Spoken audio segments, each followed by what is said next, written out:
Eu vou revelar aqui um bastidor que a Viegas aí, recebendo a nossa convidada, falou assim: doutor, eu tô com medo de ter câncer. Que fala, você tá com medo? Ué, toda hora tem câncer pra todo quanto é lado. Todo mundo falando. E eu conheço muitas pessoas, infelizmente, que estão doentes, inclusive gente da minha idade. Aí, você que tá escutando Itatiaia, deve falar assim: pô, esse povo fala de câncer demais. É. Quando eu fazia o chamada geral, tem uma época, um internauta falou assim: isso é um hospital geral, não é um chamada geral.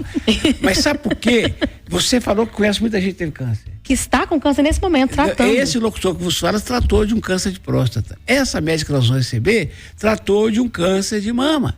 O pai dessa médica tratou de um câncer de quê, doutora? Estômago. E tá todo mundo vivo. Tá, graças a Deus. Graças a Deus. O meu pai, infelizmente, não. Mas meu pai já tem 15 anos, era outra era. Mas estamos aqui vivos, né, com a história para contar. Somos sobreviventes. Aline Chaves Andrade, oncologista clínica do Grupo Oncoclínicas, bom dia. Bom dia. Seja bem-vinda, doutora. Ô, doutora, obrigada. Vamos falar um cadiquinho do gastrointestinal. Foi esse que seu pai teve? Exatamente. O câncer do trato gastrointestinal são os tumores do aparelho digestivo, né?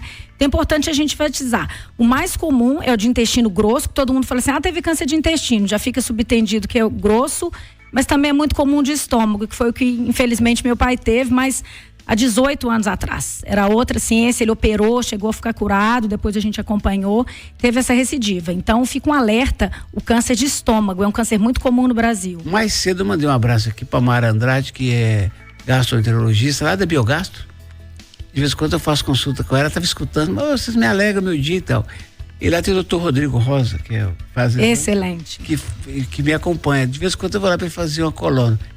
O caminho é esse, doutor? Parabéns, você está de parabéns. Você está fazendo os 2 exames que vão rastrear esses 2 tipos de câncer. Endoscopia, porque é importante detectar na endoscopia, por exemplo, a pesquisa por alguma lesão, alguma úlcera que tem suspeita de malignidade, faz a biópsia, é bem tranquilo. E é importante chamar a atenção de uma bactéria chamada H. pylori. Ela é fator de risco para câncer. Então, quem tem H. pylori tem que tratar e tem que fazer o controle de cura, tá? Depois de erradicação, se esse H. pylori sumiu. E também chama a atenção dos jovens que têm refluxo, né? O refluxo crônico também vai ser detectado através muitas vezes através da esofagite.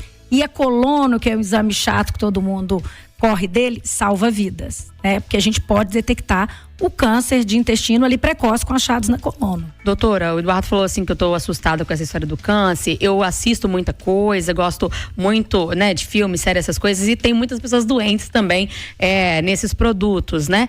Mas muitas pessoas que encaram os tratamentos e acabam conseguindo manter a vida, né? Esse medo paralisa muita gente de procurar atendimento médico. Qual que é a sua experiência com isso? Muito. É ótima oportunidade de eu estar aqui na rádio falando isso, que a gente vive um fenômeno hoje que é a cancerofobia. Todo mundo morre de medo de ter câncer, mas morre de medo às vezes de descobrir que tem câncer. Isso é um problema, porque a cura do câncer está no diagnóstico precoce. Então, se a gente esperar muito tempo para aqueles sintomas, né, talvez a gente não consiga ter os melhores resultados. Eu brinco que ninguém tem medo de ter infarto, de ter um derrame, né? Ninguém fica aí por aí em pânico de tropeçar. E as taxas de cura de câncer só aumentam. Então, não pode deixar de fazer o exame e correr atrás da cura. Esquece o caso do fulano, do Beltrano, não foi bom. O que importa é o seu caso. Cuidado com a internet, cuidado com o Google, corre atrás de um diagnóstico precoce, porque a gente só está aumentando a taxa de cura. Por que as pessoas têm descoberto mais cânceres hoje, assim? A gente está vivendo errado, vamos dizer assim, no popular, e é por isso que tem mais gente adoecendo, ou não? Tem outras explicações também para isso? Tem um fenômeno mundial preocupante, que é o aumento de câncer na população jovem. Então, as pessoas estão tendo câncer muito antes da idade que deveriam, com menos de 45, com menos de 40. Isso é uma mistura de maus hábitos, né? Porque eu acho que a gente está comendo pior, está ficando mais sedentário, qualidade da comida piorou, mas também está associado a maior recurso. Então, às vezes, a pessoa tem maior chance de ter acesso aos exames. Então, descobrem. Muitas vezes as pessoas não descobriam, não tinham acesso à saúde e acontecia que complicava, morreu de câncer espalhado em algum lugar.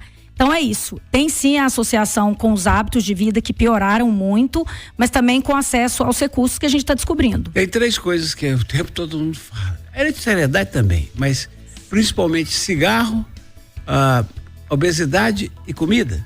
Exatamente, eu falo que eu fiz faculdade para descobrir que a minha mãe e meus avós estavam certos de falar: não fuma, não bebe, só come, procura alimento natural, evita os alimentos enlatados, embutidos. Isso é confirmado pela ciência. Esses hábitos comportamentais, campeão, cigarro e o álcool, né? O alcoolismo crônico aí em altas ingestões. Então, definitivamente, se você tiver a oportunidade de parar de fumar, né, e diminuir a ingestão do álcool, você vai estar protegendo não só câncer, mas todas as doenças cardiovasculares associadas. Doutora, a senhora citou aí a questão do refluxo, e aí, gente, tá vendo, né? Se tiver algum sintoma, já procura o médico, mas quais outros sintomas que a gente pode ter que parecem coisas simples, que é melhor a gente ir lá fazer um exame para evitar um câncer no trato digestivo? Então, por exemplo, ficar atento aos sintomas. O meu pai foi assim, a gente foi almoçar, ele é muito glutão, muito guloso, tava paga, eu falei com ele, é um self-service, não tem balança no final, você pode comer, não, agora eu como pouco e fico cheio, eu fico empachado. Então aquela pessoa que ela vê, que ela já, a digestão dela já não é mais a mesma, dá um desconforto. Aí eu olhei pra ele, só perdeu peso? Perdeu, mas ele achou que estava perdendo peso, porque como dizer, ele estava batendo uma enxada no sítio. Então você consegue ter diminuição da energia, dificuldade da digestão, o abdômen fica um pouco mais distendido, você vê que você tem perda de peso associado, um refluxo, que é uma esofagite, que tosse, que acorda o paciente à noite. São todos sintomas de que algo pode estar errado. E principalmente o intestino, gente, tem que funcionar todo dia de preferência, tá? Então também, olha, o meu intestino agora tá preso ou ele tá para mais. Então tanto a diarreia crônica quanto a constipação com o intestino preso também podem ser sinais de alerta. Doutora, você falou um negócio aí que tá entrelaçado na sua vida. O seu pai batia uma enxada na roça.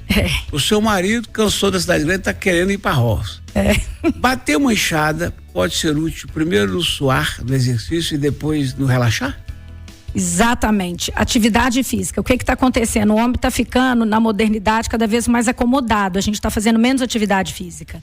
Então, na fazenda, o deslocamento, né? Eu vejo o hábito alimentar do meu tio até hoje, que está fazendo quase 90 anos na fazenda. Até hoje, ele ainda vai todos os dias para o curral. Ele não tem uma vida sedentária. Então, por mais que a alimentação dele tá ali rica em gordura, né? Tem alimentação saudável e ele tá na lida. Então, eu acho que essa história da volta para o campo remete a um estilo de vida saudável, que é o contato com a natureza e não vai ficar sedentário, né? A pessoa, quando... A relação, doutora, direto, eu já perguntei isso 1 milhão de vezes, Viegas é meu testemunho. A relação, eu acho importante contar para as pessoas, a relação entre tristeza e doença, por exemplo, assim como a Covid, o câncer, né? Ele pode pegar uma pessoa que está mais deprimida, triste? Essa pergunta é sempre recorrente, as pessoas ficam pensando, eu tive uma tristeza tão grande, eu tive uma perda, será que foi isso? Os estudos mostraram agora, recentemente, que não, isso não é suficiente para causar um câncer. Mas é determinante no resultado do paciente. Então a gente vê que aquele paciente que tem fé, né? Principalmente o paciente que carrega dentro dele esse pensamento positivo e essa fé, aí o estudo mostra que ele tende a ter a maior taxa de cura. Mas para falar que isoladamente isso vai causar o câncer, não. Então, assim, a tristeza, ela pode abrir porta para várias questões, talvez menor vontade de ir ao médico, não quero fazer exame, mas falar que é um fator de risco isolado, não. Mas definitivamente isso vai fazer determinante num bom resultado. Doutora, por que a maior incidência de câncer nessa área que a gente está falando, aí gastro, é nas mulheres? Na verdade, as mulheres têm um viés, elas procuram mais os médicos, né? Eu acho que a gente tende a ir mais ao médico, então a mulher já tem um ginecologista, o homem acha que ele não precisa ir no urologista, às vezes não vai cardiologista. Muitas das questões das mulheres é o acesso a esses exames mais precoces. E alguns são os fatores epidemiológicos de alguns tumores que acometem um pouquinho mais as mulheres. Mas no trato digestivo, elas tendem sim a procurar um diagnóstico, graças a Deus, mais precoce. Não tem reservas em fazer uma colônia, em fazer uma endoscopia, tá? Então a gente quer um pouquinho mais disciplinada. O médico manda, a gente faz, né? Isso, Além da epidemiologia, de que alguns, assim, naturalmente vão cometer mais as mulheres, mas a maioria são mais os homens. Então a mulher tem mais porque descobre mais, porque vai mais ao médico, mas cura mais. Será? Será? Eu acho que a gente não pode imputar isso não ao fator, né, assim, a ser homem, ser mulher. O que a gente tem que ver é a disposição. Primeiro, eu tive a honra e o prazer de ser mãe. Então, a gente, depois que a mãe não pode morrer, sabe, Eduardo? A gente corre atrás de exame. Eu acho que a gente tem esse estímulo, assim, é como se você, olha, eu não tenho uma vida que depende de mim, então a gente tem mais essa garra, tá? Mas definitivamente a chance de cura é igual para os dois. Tá bom. Eu também, só depois dos 81, quando dançar a valsa de 15 anos com a neta, é que eu admito partir, mesmo assim vou negociar mais uns 40 anos. Ô, doutora, obrigado pela visita. O nome dela é Aline Chaves Andrade. Ela é oncologista clínica do grupo Oncoclínicas. Obrigado, viu? Eu agradeço a oportunidade, fica a dica, tá? Não hesitem, olha aqui o exemplo do Eduardo Costa, já fez endoscopia, colonoscopia, tá? Na dúvida, procurem um médico.